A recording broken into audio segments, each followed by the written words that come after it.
हुक्केरी पोलिसांनी कारवाई करत आंतरराज्य दुचाकी चोराला अटक करून सुमारे 6 लाख रुपये किमतीच्या 9 दुचाकी जप्त केल्या आहेत.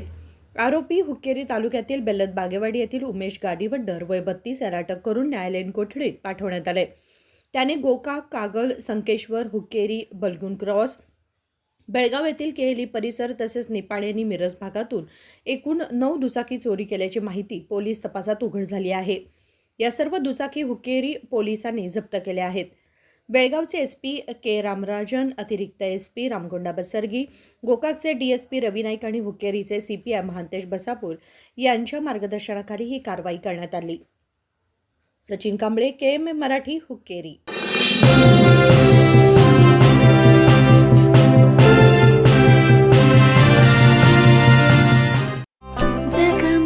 ಜಗಮಗ ಹೊಳೆಯುವ ಕಣ್ಣುಗಳು, ಹೃದಯದಿ ಹರುಷದ ಅಲೆಗಳು. ಬಂದಿದೆ ಶುಭಗಳಿಗೆ, ಪ್ರೀತಿಯ ಗಳಿಗೆ, ರೇಷ್ಮೆಯಲ್ಲಿ ಸುತ್ತಿದ ಸ್ವರ್ಣಗಳಿಗೆ. BS Channabasappa and Sons, The Textile Mall, Tilakvadi, Belagavi.